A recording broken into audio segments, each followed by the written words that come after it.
Today, I want to share with you not only my story, but I want to share with you 5 steps that I'm going to be teaching in the book that I'm launching here in the next few months.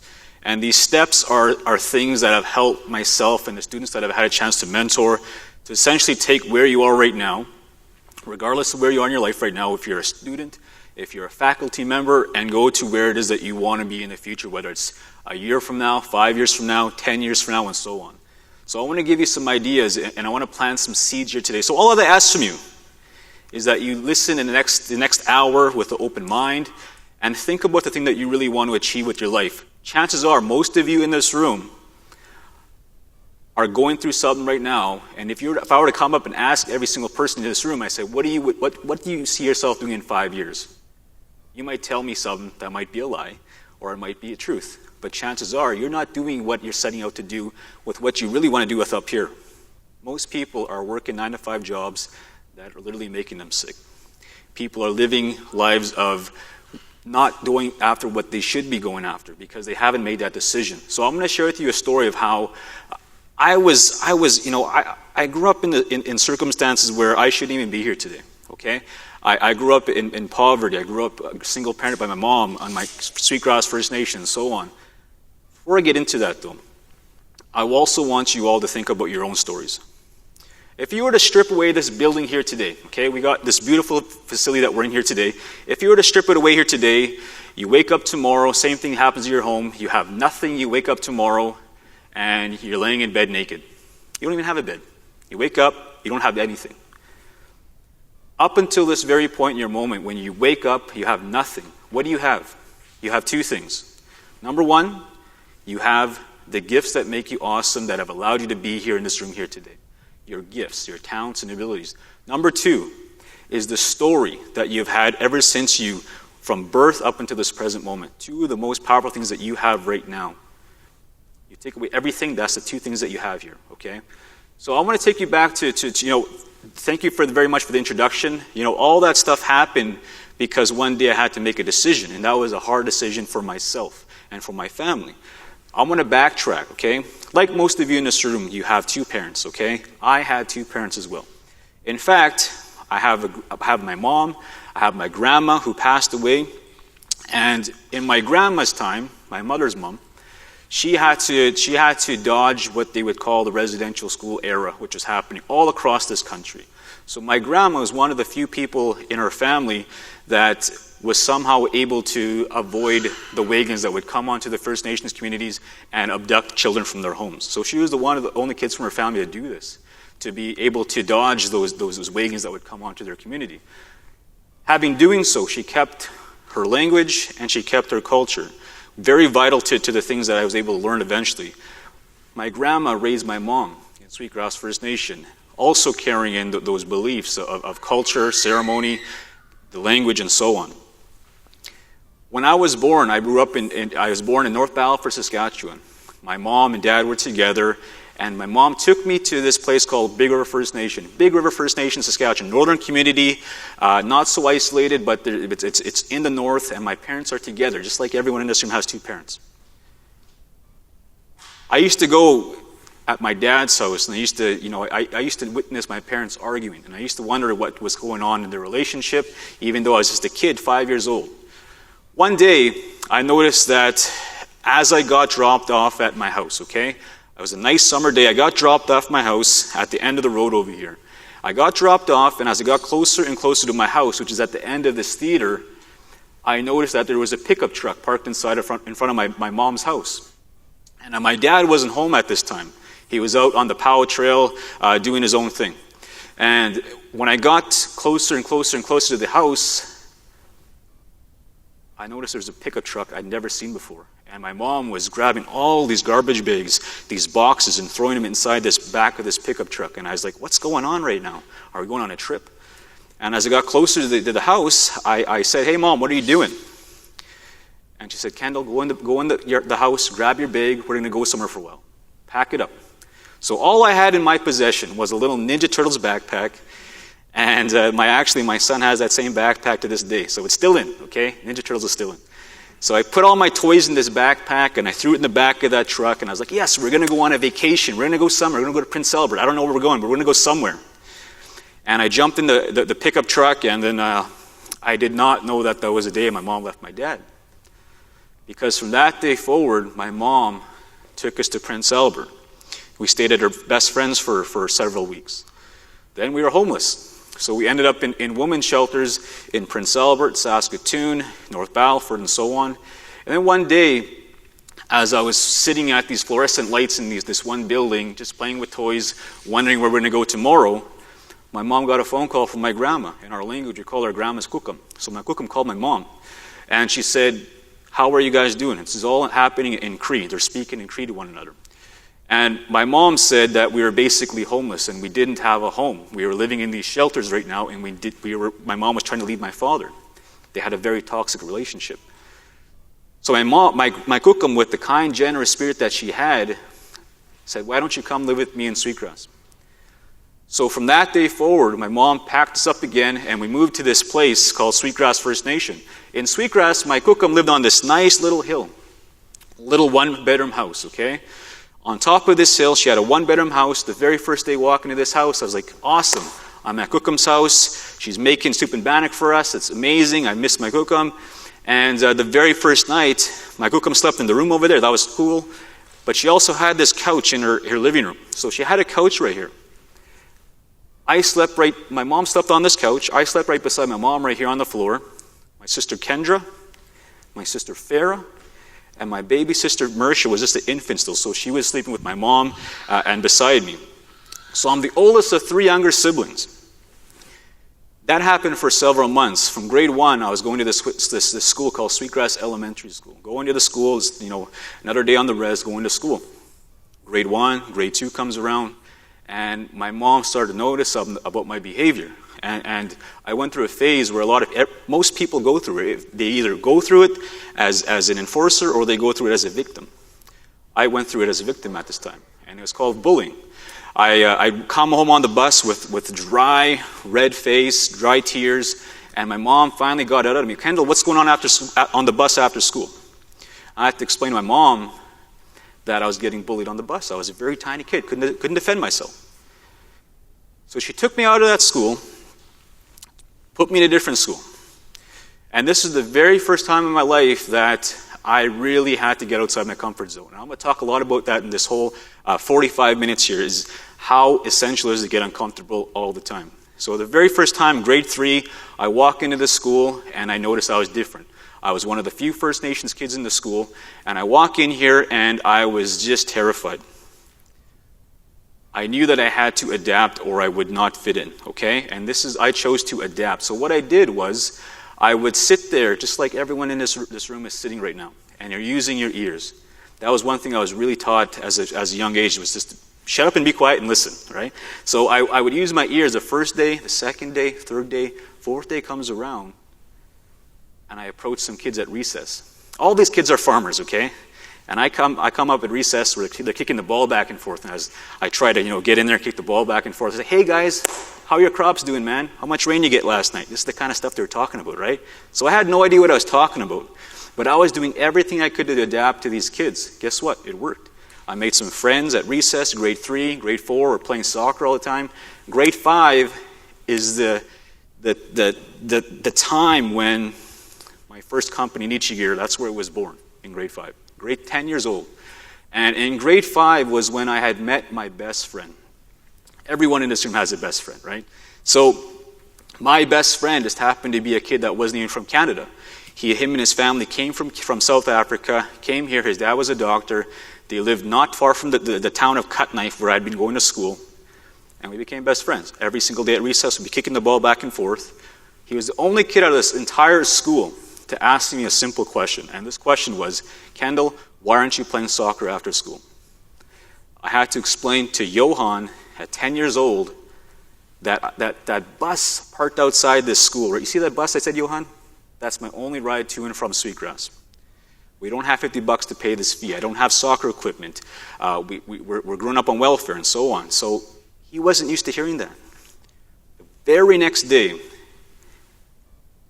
he told his parents that night. And the very next day, they started to pick me up from Sweetgrass, drive me to Kootenay to play soccer. They gave me my first opportunity to play organized sport. They paid for my fee, empowered myself to play this one sport I wanted to play. They helped the kid that was in need. And I never forgot about that, because in grade 5, every single weekend I'd be at his house, and then I found my first mentor. Mentorship is very important to getting to where you are, to where you want to be. I found my first mentor, and it was Johan's dad. Johan's dad had an insane work ethic. Every time I'd be at his house, he'd be studying, practicing, running marathons around the lake he was living at. When he was with his kids, he was all with his kids. He was able to adapt into every situation. I couldn't believe how in harmony with his life he was. So I was like, man, this guy is such a workhorse, and he's doing it every single day. I said, man, I really hope I'm successful like that one day. By the time I was in grade 7, Johan's dad and his kids, my best friend, had to move away.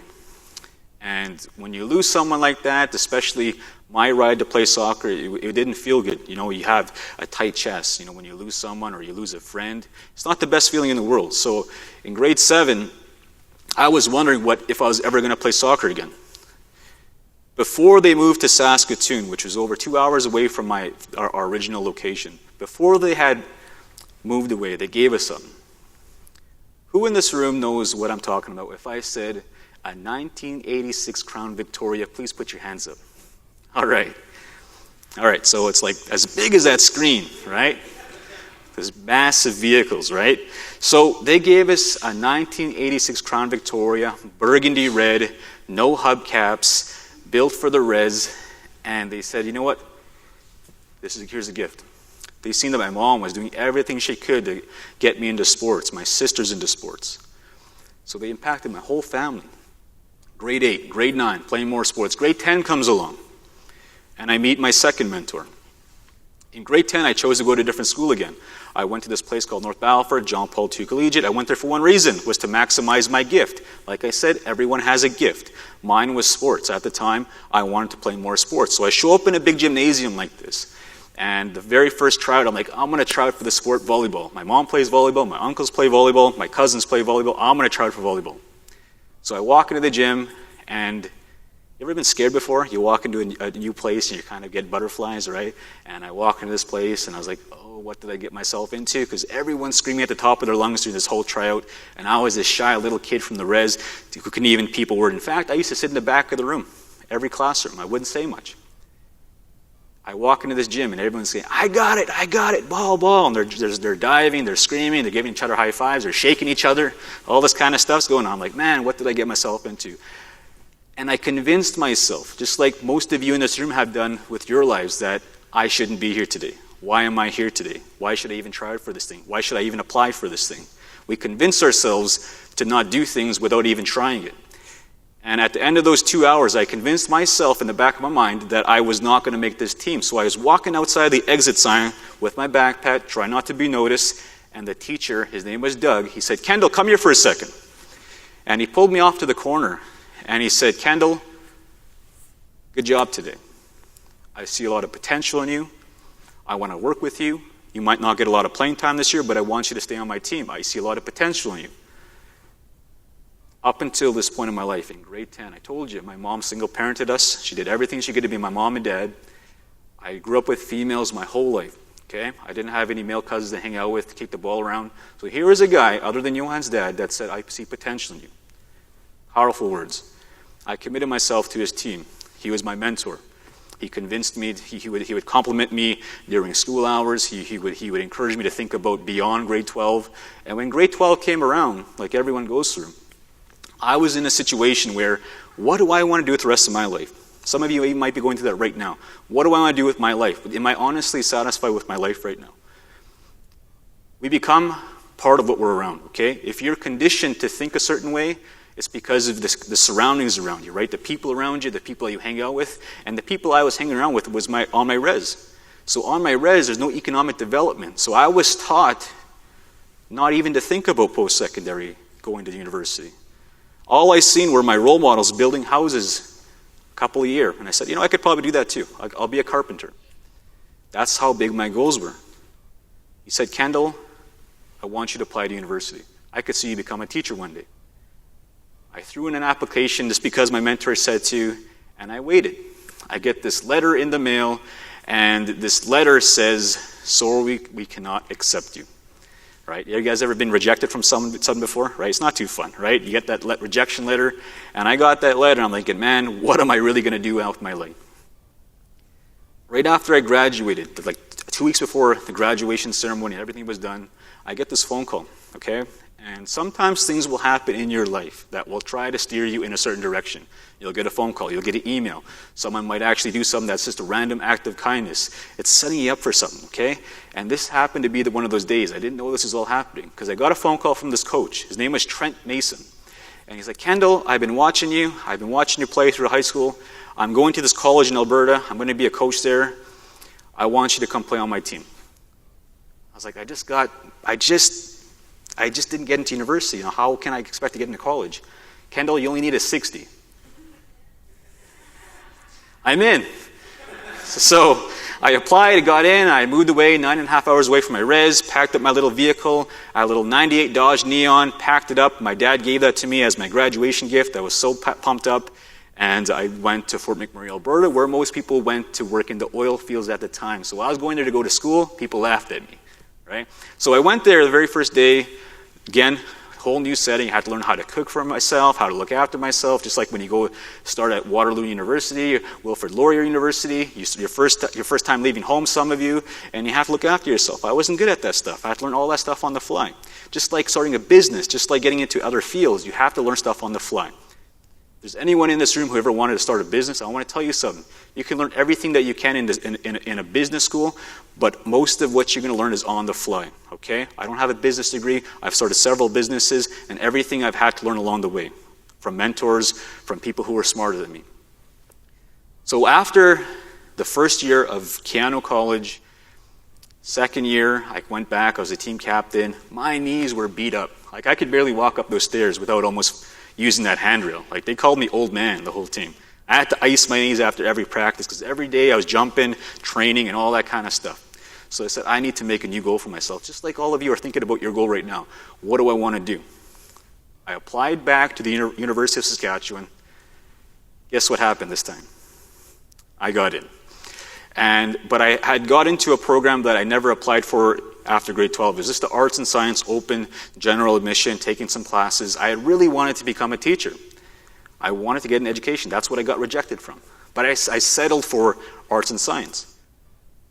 2 weeks before the classes started, true story right here. Who here has a Android or a smartphone? Please put your hands up, please. All right. So that is the device that you have right now. I just seen a video this morning when I was scrolling through Facebook this morning on the power of your phone. If you use it right, it can give you so many opportunities. Back then, there was no smartphones, okay? And I sound like I'm really old. I'm not. But back then, I had those old school Samsung flip phones. Who remembers those, right? You flip it, right? Right? And it's just a satisfying feeling after every phone call, right? So I had the old school flip phone. I was texting and whatnot. And all of a sudden, I seen this advertisement, just like this one right here, okay? I seen an advertisement. And this education program that I got rejected from was being offered this year. And there was a phone number on there. I was like, I should call this number and see how to get into this program. But I was scared, right? I was like, man, I'm not good on the phone. I'm convincing myself again not to do this. I was trying not to do it, trying to find a way out of my mind. But I just did it anyway. Picked up my phone, and I dialed the number. And just so happened that the director of this program, his name is Oris Morosky, answered the phone. He said, hello, this is the ITEP program, Oris here. And I said, hello, my name is Kendal Netmaker. I applied to your program in grade 12, never got in. I'm in the arts and science program. What do I got to do to get in your program this year? 1 minute, 2 minutes, 3 minutes, 4 minutes, 5 minutes later, I was in that program. The original program I got rejected from in grade 12. That is the power of the cold call. That is the power of your phone. And there wasn't even like Facebook really around at that time. So imagine the opportunities that you have now. So from 2007 to 2010, I was studying to become a teacher. I thought that I was going to become a phys ed teacher. I was going to go to teach all these sports, and I was going to have a good time.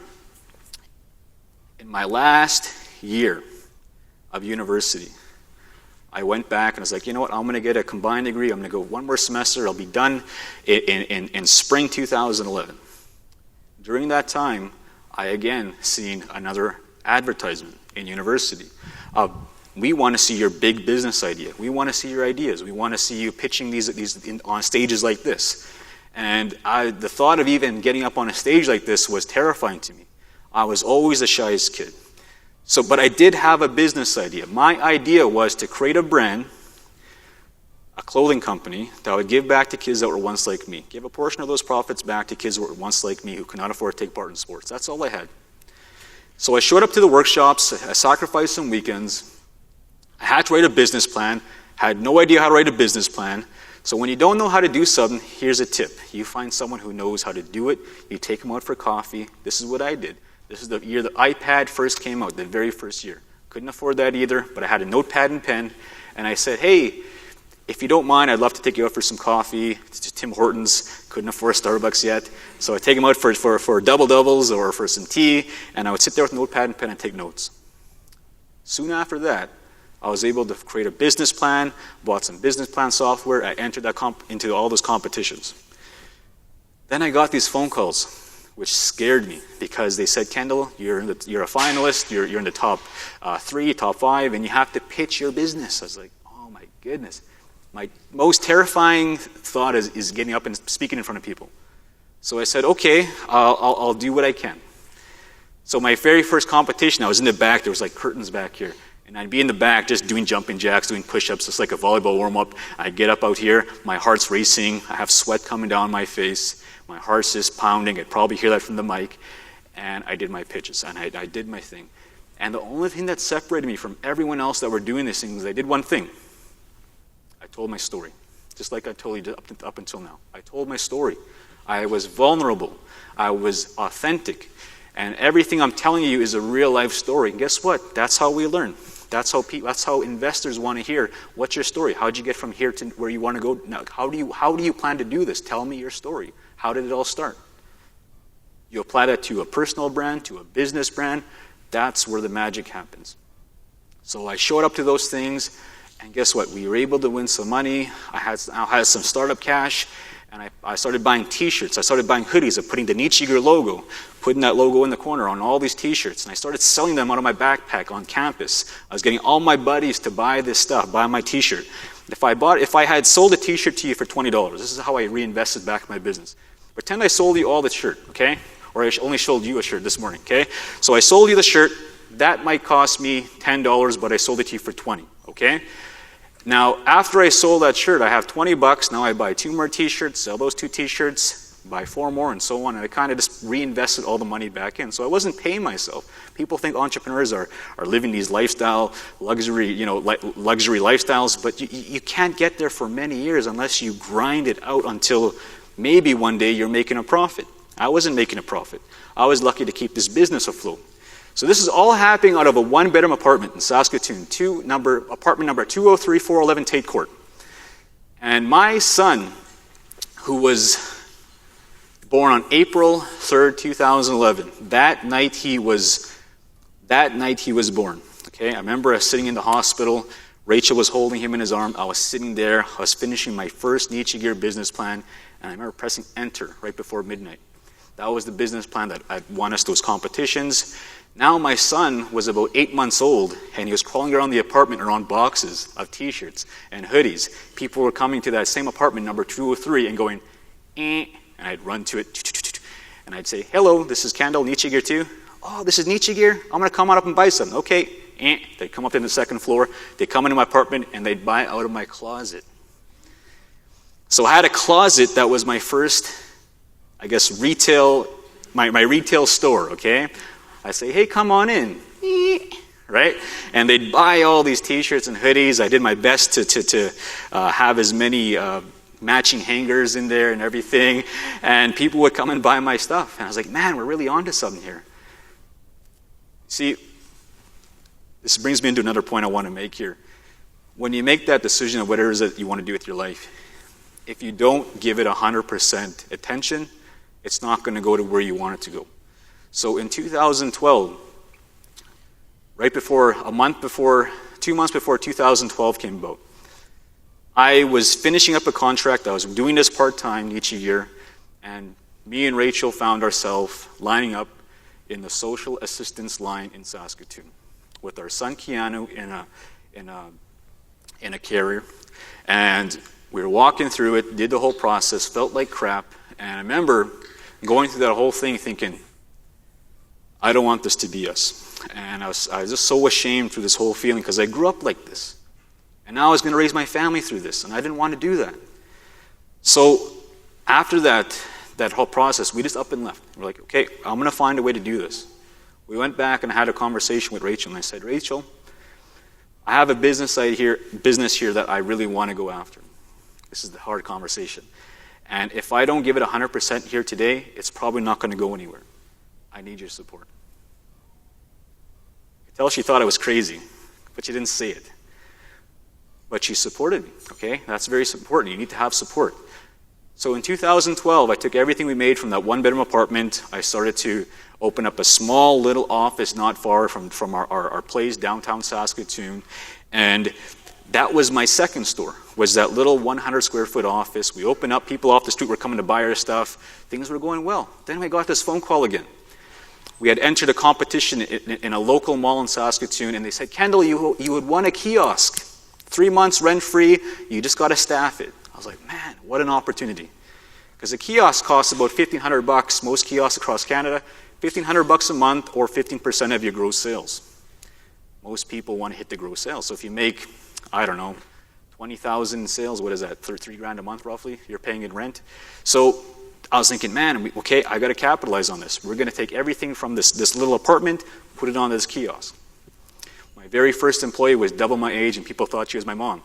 People were saying, man, you must be so proud of your son. And she'd be like, awkward, right?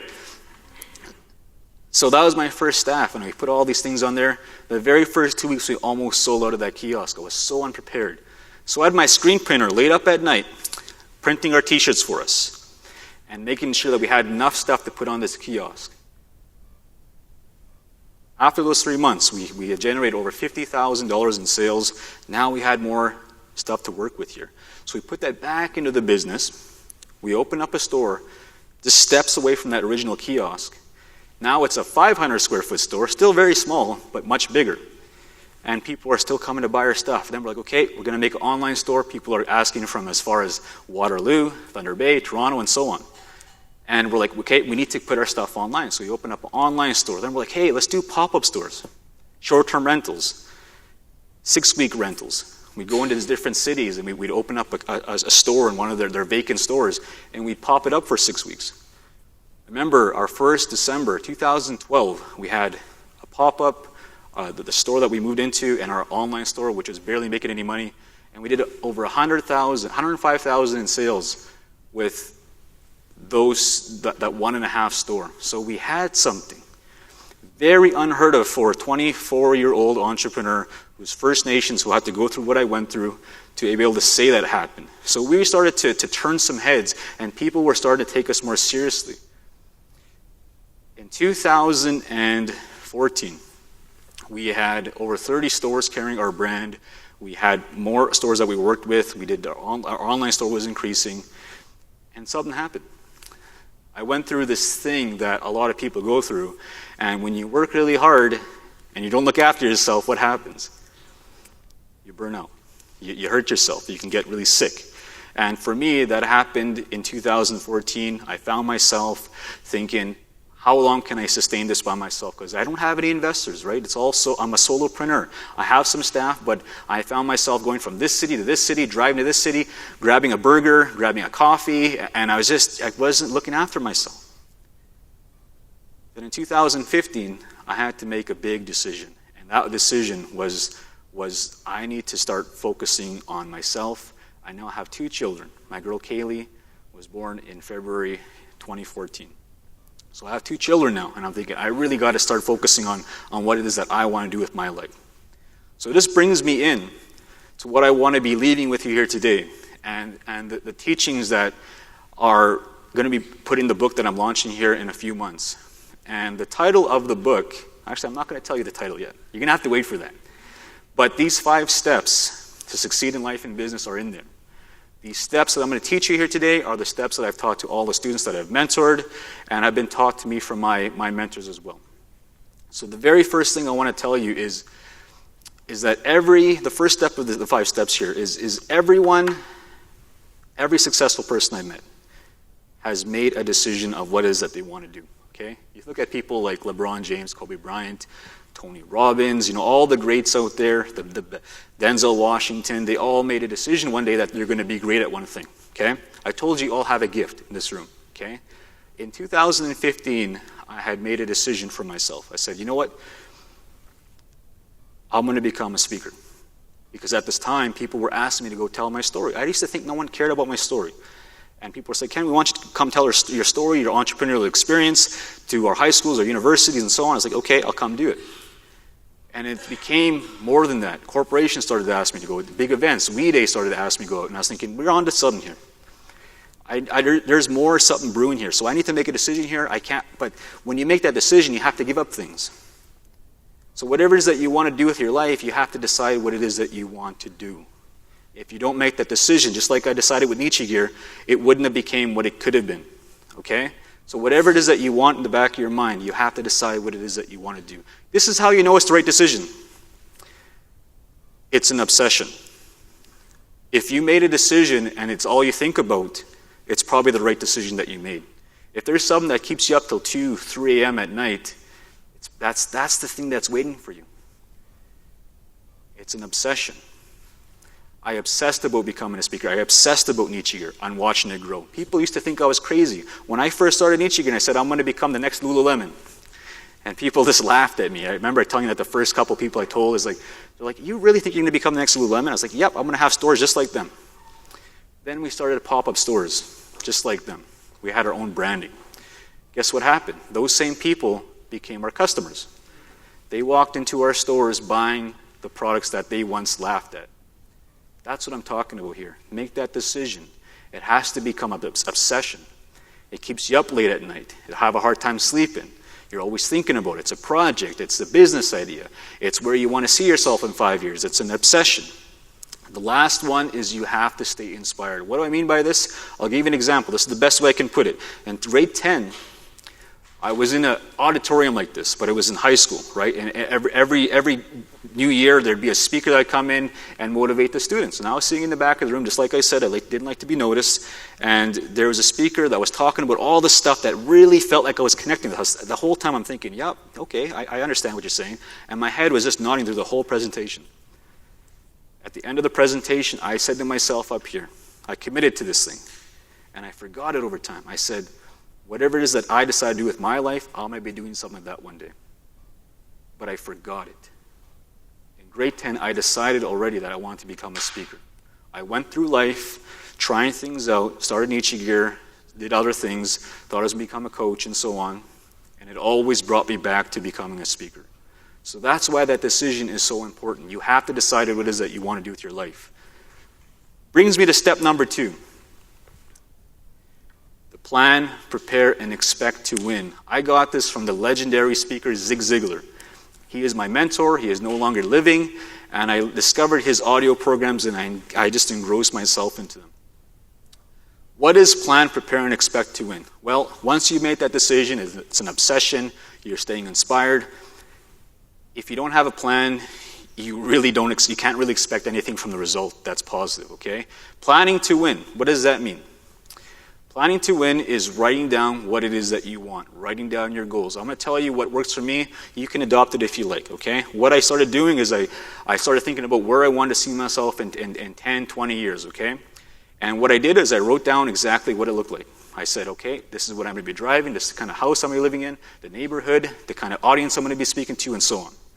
I broke it down to 3 main lifetime goals, okay? So I have 3 lifetime goals. I wrote them down. I said, these are my lifetime goals. I signed it, I dated it, I put it in a little laminated business card, and guess where that is? In my phone. I take it with me everywhere. Same thing with Brian Tracy, Zig Ziglar. They do this kind of stuff. They know where they're going. They're planned it out.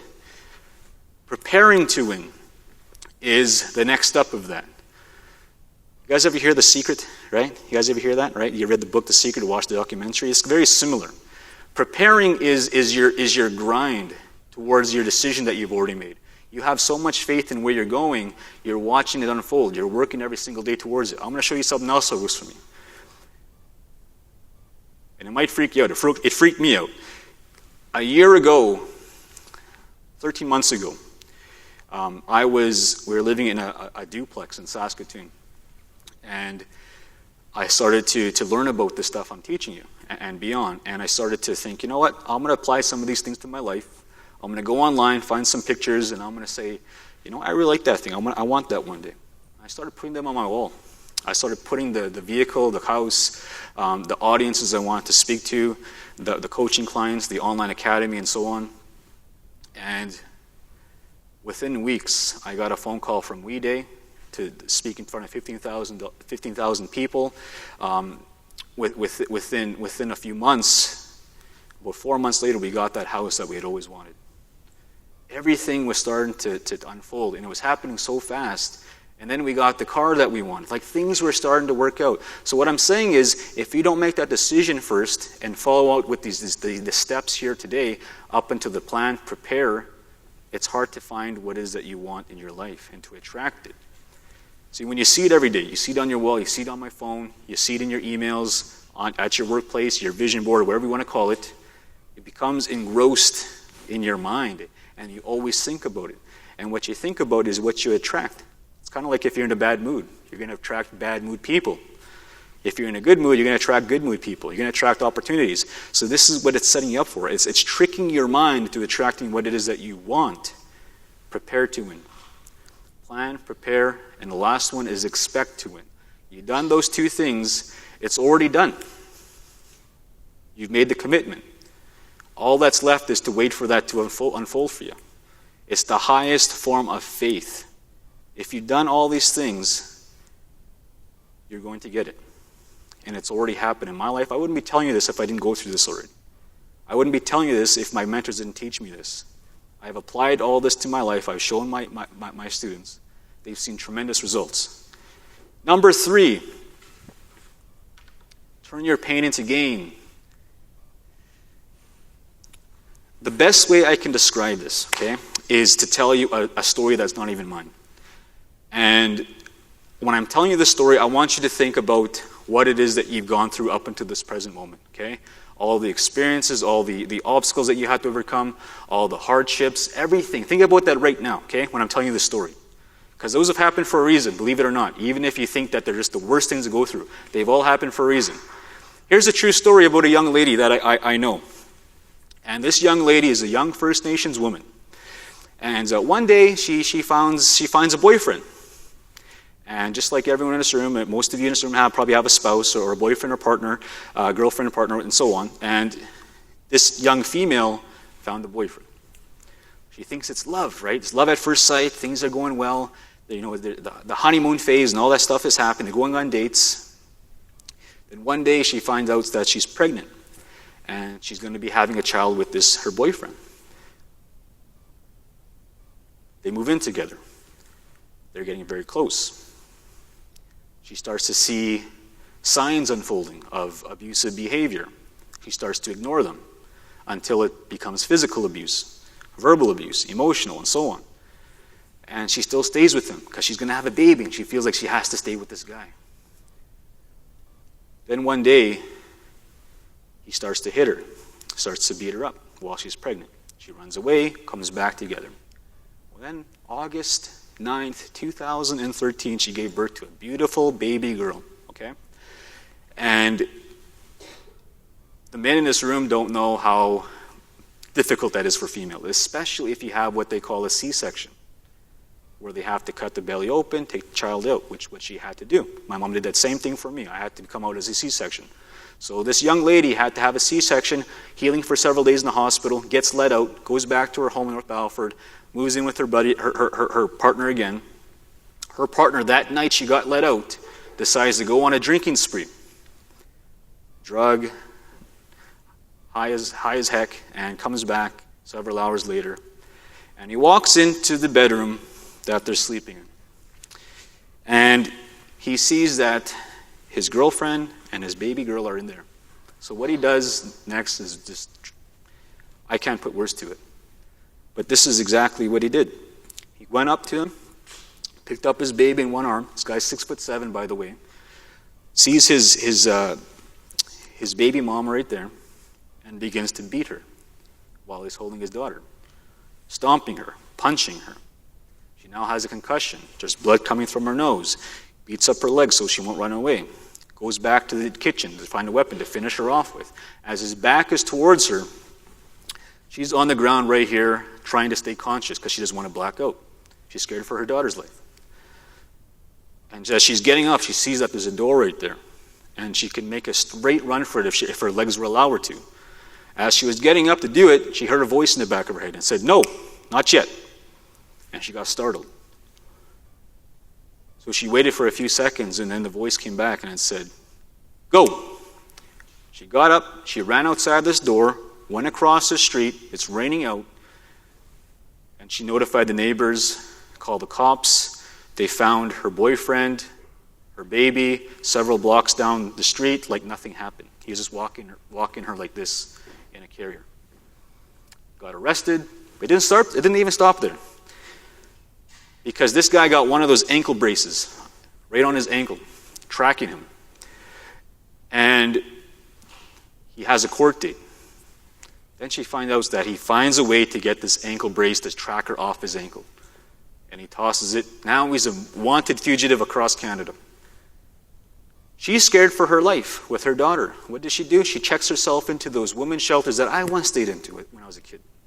She was so terrified that he was going to come and kill her.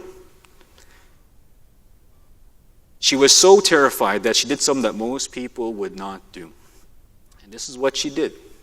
She took her photo of herself beaten, put it beside her abuser, wrote a long script on Facebook about what happened, and published it. And said, "I'm terrified for my life. If anyone sees this guy, call the police." Within 2 hours, there was thousands of shares across Canada, lots of support coming in, and he was arrested in Calgary, Alberta. That girl and her partner eventually went to prison for a few years. He's out now. But this girl, remember I told you back in my kukum's house, right? My kukum had this couch, right? My mom slept right here, I slept right here. And my sister Kendra in this story is the one I grew up with that went through this whole situation I talked about just now. So what I'm telling you is she had a massive pain to get over. Trauma, obstacles, something that she had to overcome. Lots of counseling, lots of things she had to go through. Kendra now talks about her story. She does what I'm doing right now. She goes to communities talking about overcoming domestic abuse, empowering young women across Canada. She works with the public school division in Saskatoon as a mentor, doing amazing things. Her daughter, beautiful baby girl, doing amazing stuff for herself. Turn your pain into gain. I'm going to tell you something. In my university days, I was talking with your students early this during lunch, and I said, those are my hardest times. Why? Because I wasn't mature yet. I threw myself into negative situation. I partied. I went and hung out with the wrong crowds and so on, and I found myself getting in trouble all the time, and I just created all this negativity around me. And it was my pain. I had to overcome that. I had to get over it. And I started, you know what? I said, I'm going to use all the things that I've accumulated here, all the things that I've gone through, and I'm going to use it to start this business. I thought of all the negative things that have happened in my life, just like Kendra went through, and use that pain to achieve the goals that you want to achieve. Same thing with you. Think about all the things that you've had to go through, and use that towards achieving that whatever it is that you want to achieve with your life today. Turn your pain into gain. Number 4. Remember I talked about our gift and the power of your story, right? I wouldn't be here today if I wasn't telling my story. I wouldn't be here sharing the stage with you, sharing these stories with you, if you all didn't have it within you as well to do the same thing. I want to tell you something. I meet with a lot of employers every single year. I get a chance to speak in different corporations, and storytelling is the main thing that separates the average Joes from everyone else, okay? If you tell your story in a job interview, there's a good chance you're going to make an impression. If you tell your story on an admission form to get into university, there's a good chance you're going to get in. You tell your story in an application to start a business. You see what I'm trying to going on here? The story is the most important thing. Tell your story. I didn't even talk about my mom's story. I didn't even talk about when I was a kid and one day I seen her with a cast on her nose. Do you want to know what happened? Just connect the dots. I didn't talk about my Lake Wickham story and how that she had to go through to make sure that her culture stayed alive and was passed on to my mom and eventually to me. Everyone has a story. Use your story to get opportunities for yourself, for yourselves, your children, and so on. Tell your story. So many times we think, why would anyone want to hear about my story? At the end of this, I really hope that everyone has the courage to get up out of your seats and go tell your stories. The last thing I want to talk about here today is what I call the ultimate success formula, okay? The ultimate success formula is 3 simple things, okay? You apply these to your life, and it's going to be ultimate. That's all I could say.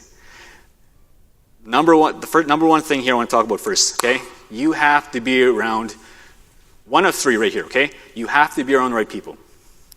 You've seen on my slide there, it says driven, right? I say be around the right driven people that you want to help you to work with. You see out there, there's people collaborating. It's the same thing, okay?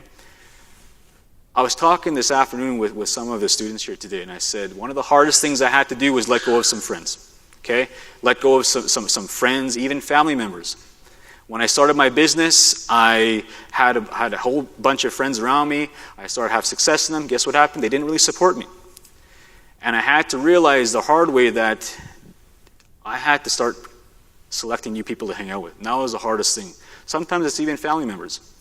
Sometimes it's even your partner that you're living with. You don't realize how much of an impact it has on the back of your mind. Okay? You become part of what you're around. Being around the right community of driven individuals, I'll tell you what this has done for me, okay? When I started hanging out with the right people, I started to attract opportunities like meeting Prince Charles, the Prime Minister.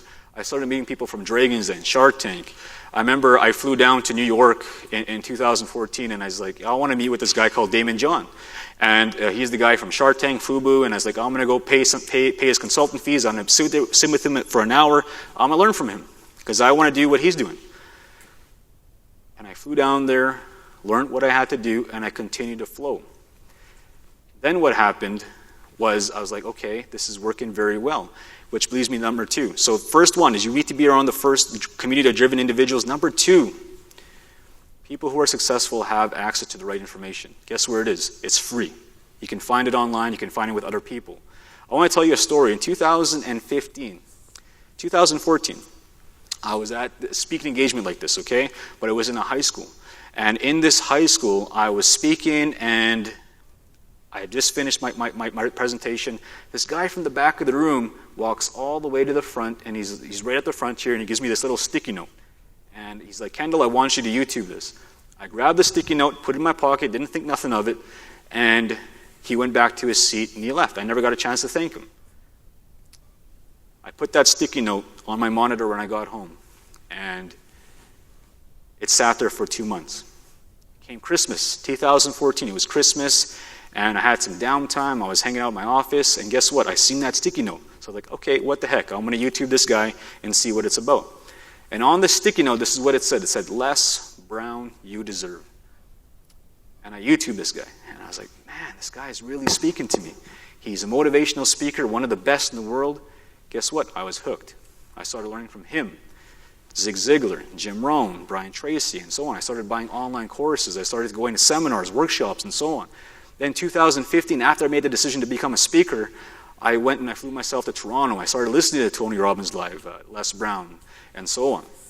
I wanted to learn from the best of the best. Guess what? You also have libraries here. You can engross yourself with all this knowledge that you want to learn. I don't read fictional books. I read only the things that I need to learn so I can succeed and continue to reach my goals. That's what I encourage all of you to do. Find the stuff that you need to learn, find the people that you need to learn it from, and spend time with them. Engross yourself with that knowledge. One of the things that I do, that everyone has that phone, right? You have your Android, your iPhones. Download an app called Audiobooks or Audible and become friends with audiobooks. The same thing you can go with podcasts and so on, but I love to listen to audiobooks when I'm driving, when I'm in the airport. If I'm not reading a book, I'm listening to some, okay? If you do that one thing that I'm telling you, just plug in every chance you get whenever you're just hanging out at home or you're driving to work and so on, driving home back and forth to school, you will learn so much more, so much faster than everyone else out there who's not doing that. That one routine since 2014, I've been doing that and I've learned so much that I just never thought was possible. Invest in your mind. What goes up here becomes your outer world, okay? Everything starts up here. If you want a better life, guess what you have to fix? Up here. It always starts up here. Invest in your mind. So that's number 2. The last thing, which is probably the best thing I want to talk about here today. Everyone should have a mentor, okay? Everyone needs a mentor. Whether you can find them in your city, there's YouTube now, there's websites, there's blogs you can learn from, there's private Facebook groups, private LinkedIn groups, and so on, that you can learn from the best of the best. When my first mentor came into my life in 2013, I didn't know anything about reading a financial statement, okay? In business, you have to learn that stuff. I had no idea how to do that. So my mentor, Dennis, who was introduced to me by a futurepreneur, was paired with me. And our first conversation, he was surprised I didn't know how to read a balance sheet or a profit and loss statement. And he taught me how to do these things. He taught me more about life and business and how to balance things. My second mentor, who I eventually hired, was a speaking coach called Chris Widener. And he taught me how to speak from stages like this. And I started to hire people to train me. And once you start getting into that field of investing in what goes on up here, guess what? Everything else gets so much faster. Everything starts to just become faster and faster and faster, and you'll get what you want. So I'm going to recap here today, okay? Number 1, make a choice, become obsessed. It has to become an obsession. You have to stay inspired through it all. Number 2, plan, prepare, and expect to win. Number 3 is turning your pain into gain. That's probably the most important fuel right there that you will have. I want to tell you something. Probably 70% of the world's top leaders right now have gone through stuff in their life, okay? They've had to overcome things to get to where they are today. Look at Barack Obama, just him alone, right? How did that happen? He had to go through a crap load of stuff to get there. Think about yourself now. You want to get to where it is that you want to be in your life? Think about the things that you have to overcome. Use it as fuel. I don't even talk about all the racism I had to go through, all the things that I had to go through, my bookkeeper who tried to steal from me, all the employee theft I had to go through, all those kind of things just built me up. And I use all that as fuel now. Same thing with you. Use that as fuel to achieve your goals. Number 4, using the power of your story. Like I said, you wake up tomorrow, you don't have anything. What do you have? Your gifts and your story. Use them. That's what's been given to you to succeed on this life that we're calling here, okay? Use your gift and your story to attract opportunities. This is how we did it, okay? In each year, when we launched each year and we started to tell our story through the business, okay? All we did was we found a turning point event, whether in the business or in your personal. I chose to bring my personal life into it. I found a turning point event. It could be a trauma, obstacle story, and so on. For me, it was an obstacle story. I told the story of how my best friend helped me to take part in soccer, and we were doing the same thing with Nietzsche. So we found that turning point event. We wrote it down and made a video. And number 3, we told it to every single person we possibly could.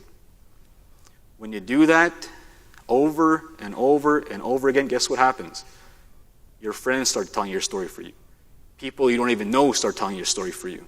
And that's where the marketing of your whole network comes into place. They start talking about your story for you. You don't even have to talk about it as much anymore. That's how Nietzsche Gear took off. If we didn't tell that story, we would just be like everyone else, and we probably would have been a fad. We told our story. And number 5 is that ultimate success formula that took me from the broke university student to starting all these businesses and so on. Being around the right people, of community-driven individuals, having access to the right information, and finding a mentor. That was the biggest thing. That was the missing piece, finding a mentor. So if you do all these things here today, ladies and gentlemen, I guarantee you're going to have success in your life. You're going to be able to take where you are right now and go to where it is that you want to be in the future. I want to thank you for having me here today. It's an honor for me to be here today.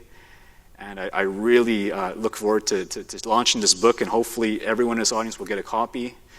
See back on my social media in about 2 months, and you will see the story coming around. But I want to thank you so much for having me. Have an amazing evening. Thank you guys so much.